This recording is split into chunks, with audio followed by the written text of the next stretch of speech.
Assalamualaikum warahmatullahi wabarakatuh.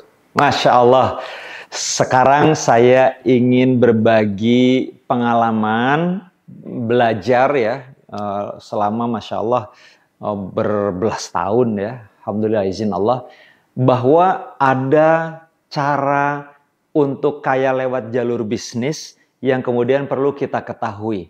Dan ini tidak sederhana seperti judulnya. Tetapi Masya Allah kalau kita paham cara mainnya, paling tidak kita tahu kalau mau lebih cepat jalur untuk kaya lewat bisnis itu kita ngerti caranya. Oke ya, kita mulai. Jadi pertama yang kemudian kita wajib lakukan adalah kalau kita ingin cepat kaya lewat bisnis, maka kita mesti benar-benar serius untuk belajar menguasai bagaimana berbisnis itu. Nah, bagaimana bisnis, menguasai ilmu bisnis, memahami business language. Kayak kalau kemudian kita itu mau pergi ke satu negara, itu kan kita akan lebih mudah, lebih cepat untuk bisa diterima ketika kita juga memahami dan bisa berkomunikasi dalam bahasa negara tersebut, rakyatnya. Nah sama, kita ketika mau berbisnis, itu ada dua area yang kemudian kita wajib memahaminya. Satu adalah hal yang fundamental di Al-Quran dan Sunnah Nabi SAW, dalam urusan bagaimana kita mesti bermuamalah, mesti berbisnis. Yang kedua adalah kita mesti memahami hal-hal yang fundamental dalam bisnis. Itu saya namakan kita menguasai bagaimana kita berbisnis atau menguasai bahasa bisnis, business language.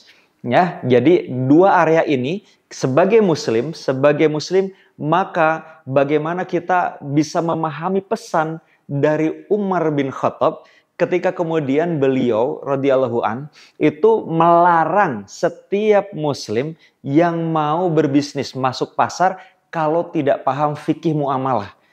Anehnya teman-teman, ketika kita bicara laqad kana lakum fi Rasulullah uswatun hasanah, dalam banyak aspek kita mau ngikutin. Misalnya uswah itu kok namanya uswah, bukan kudwah. Bukan kudwah hasanah dalam Quran itu.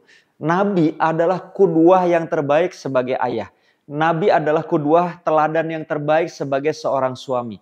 Nabi adalah kudwah teladan terbaik sebagai seorang panglima, pimpinan negara, teman, dan seterusnya dan seterusnya. Nah tetapi kalau semua aspek Allah itu mengatakannya uswah. Nabi terbaik, teladan terbaik dalam semua aspeknya. Terus kita bilang, oke, bismillah, saya ngikut. Makan pakai tangan kanan, karena Nabi makan pakai tangan kanan. Duduk dulu, bismillah, makan, minum pakai tangan kanan. Halalan thayyibah, oke. Ikut pakai baju nutup aurat, oke. Nabi itu tidak sombong, oke. Nabi itu kemudian juga masuk kamar mandinya kaki kiri dulu, oke. Mau berhubungan berdoa dulu, oke. Terus kita satu persatu detail-detail itu kita bilang ini dalam rangka kita menjadikan Nabi uswah hasanah. Tapi kenapa giliran urusannya kita mau berbisnis, katanya mau kaya, mau bahagia di dunia dan akhirat, Rabbana atina fid dunya hasanah wa fil akhirati hasanah wa qina adzabannar. Itu kan sudah jelas ayat itu contoh yang paling benar, udah pasti benarnya, paling sempurna, udah pasti sempurnanya ada di uswahnya Nabi SAW. Nah maka kenapa kemudian kita giliran mau bisnis, giliran mau kaya, yang kita lihat orang terkaya sekarang siapa? Oh cara bisnisnya gimana? Oh ini semua. Kenapa kemudian kita tidak kembali kepada Nabi? Tidak kembali kepada bagaimana orang-orang yang ittiba kepada Nabi dalam berbisnis? Nah jangan-jangan gara-gara itu makanya kita terseok-seok. Akidah kita, agama kita, akhlak kita ingin ikut kepada Al-Quran, kepada sunnah Nabi SAW. Tapi giliran ingin kayanya, bisnisnya, kita kemana-mana nggak ke situ. Kalau mau konsisten kayak mereka aja sekalian. Astagfirullahaladzim, jangan. Maksudnya tuh kalau kayak mereka itu kan kapitalis ya kapitalis aja gitu. Teori yang dipakainya kapitalisme, teori yang dipakainya itu apa namanya the winner takes all gitu. Jadi pemenang itu ambil semua. Semua kaidah-kaidah yang mereka pakai kemudian seolah-olah itu menjadi benar. Hanya sebab mereka kemudian gambarnya itu orang-orang yang kaya raya. Kok kita lupa bahwa kita juga menjadikan uswah Nabi kita sebagai uswah itu dalam segala hal. Kenapa giliran berbisnis kita nggak berusaha? Nggak ikhtiar. Dan kaidah ini hakikatnya teman-teman.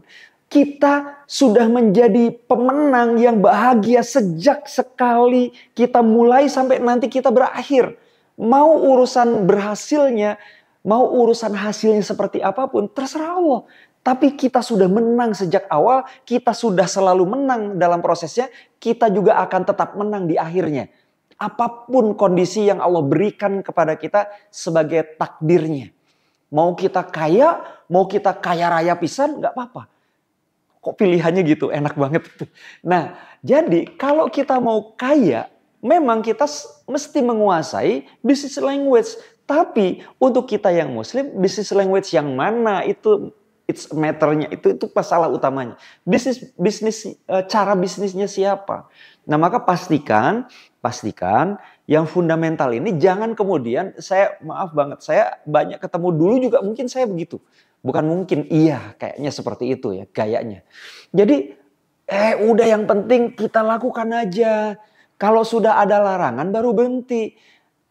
Kok pesannya Umar itu bukan ke pasar dulu. Kalau nanti ditegur baru dikoreksi, bukan gitu. Sebelum masuk pasar, kalau tidak paham fikih muamalah, itu jangan masuk pasar. Paling tidak kalau kita tidak ngerti semua karena kita tidak berbackground ilmu-ilmu syar'i, paling tidak kita ngerti dulu, pastikan dulu kita paham koridor-koridor fundamentalnya di muamalah. Lalu kemudian ketika kita akan kita kemudian berbisnis, lalu kemudian kita akan melakukan manuver apa, keputusan sesuatu yang kita ragu, kita tanya dulu dong sama ustadz. Ustadz, ini kita mau transaksinya kayak gini. Benar nggak ustadz? Boleh nggak? Paling tidak begitu. Kalau kita belum secara holistik tahu semua detail-detailnya, paling tidak kita tahu yang fundamental dulu, kita mulai supaya tidak salah. Dan pada saat di perjalanan bisnisnya, ada yang kita tidak tahu, tanya dulu. Ada yang kita ragu, tanya dulu. Sesuatu yang kemudian kita belum tahu. Satu. Nah yang kedua di poin nomor 1 ini adalah tetap berlaku sunnah kauniyah dalam bisnis. Nah sunnah kauniyah yang fundamental ini, bisnis fundamental ini yang juga kita mesti pahami. Jadi kaidah-kaidah bahwa bagaimana ketika kita mengelola SDM, ada hal-hal yang fundamentalnya. Bagaimana kemudian ketika kita mau jualan itu supaya laku, bikin produknya gimana, jasa yang kita jual itu harus seperti apa. Itu ada kaidah-kaidah fundamentalnya. Kita bisnisnya jasa misalnya. Tapi kemudian kita menghadap orang, lalu kita nggak peduli. Pak, saya mau ini nih pesan Bapak kan konsultan, saya mau minta perusahaan saya dikonsultasi sama Bapak gitu. Bapak jadi konsultan kami. Terus kemudian kita sebagai perusahaan jasa, terus kita bilang gini sama dia, ente siapa? Misalnya gitu.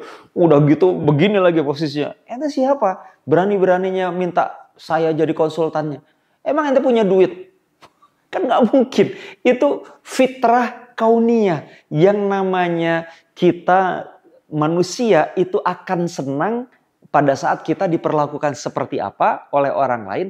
Nah itulah kemudian kita mesti memperlakukan orang lain seperti halnya kita ingin diperlakukan. Itu adalah kaidah-kaidah sunnah kauniyah, profesionalisme yang itu tidak boleh juga kita langgar. Nah maka kemudian di poin ini ya itu akan juga menjadi kuat ketika kita juga memahami kaidah yang kedua. Supaya kita sukses kaya bisnisnya, lewat bisnis itu kemudian juga membawa kebaikan yang besar, maka yang kedua kita juga mesti menguasai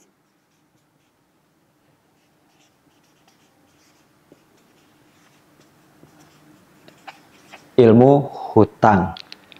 Agar apa? Agar kita tidak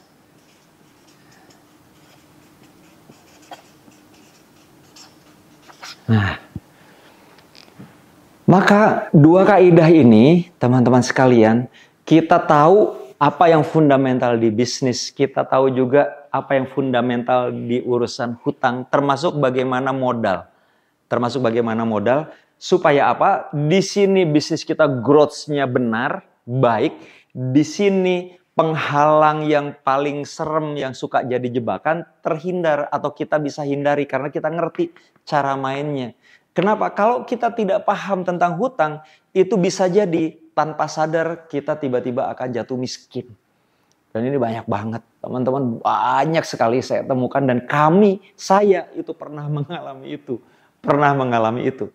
Nah, ketika dua hal ini kita paham tadi ya, maka insya Allah kawan-kawan sekalian, bagaimana kemudian kedua ini lalu kemudian kita racik dengan rumus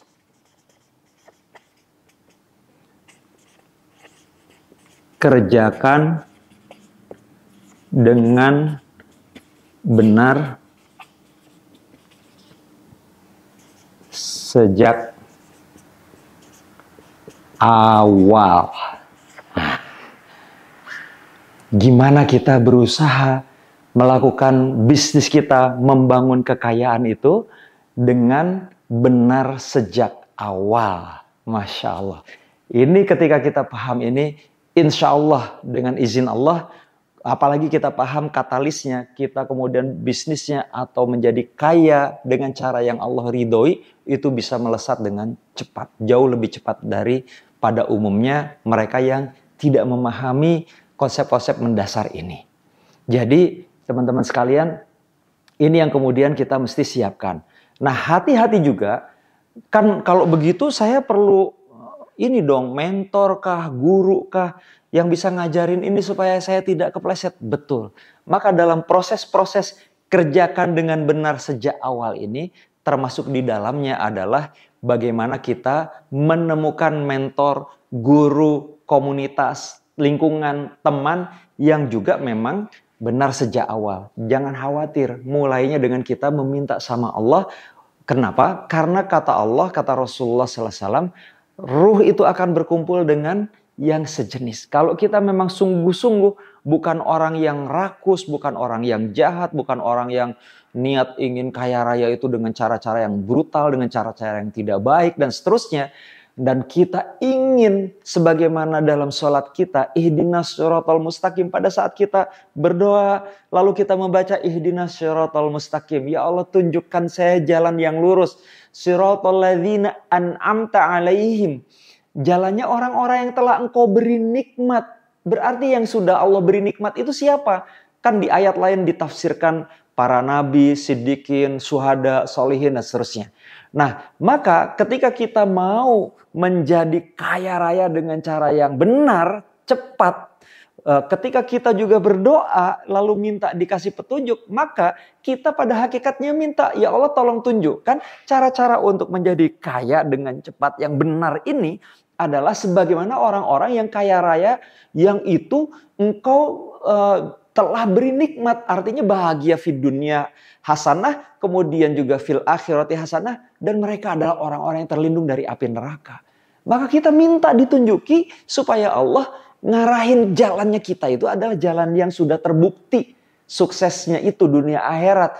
Dan insya Allah ketika kita jujur dengan komitmen kita, dengan niat kita, Allah pasti akan mempertemukan kita dengan itu semua. Guru yang begitu, mentor yang begitu, lingkungan yang begitu. Kenapa? Walladzina jahadu fina lanahdiyannahum subulana. Kata Allah, siapa yang benar-benar sungguh menempuh jalan yang Allah sudah ridhoi gitu, yang Allah sudah tetapkan dan seterusnya dalam rangka untuk mengejar ridho Allah, maka Allah akan membuat dia sampai kepada tujuannya.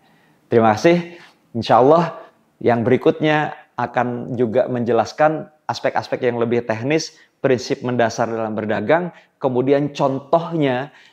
Jangan sampai kita salah dalam prakteknya sehingga yang tadinya mau kaya, mau banyak uang untuk kebaikan-kebaikan yang ingin kita hasilkan, tapi malah jadi zong atau malah jadi nggak punya uang. Nauzubillah dzalik. Terima kasih. Wassalamualaikum warahmatullahi wabarakatuh.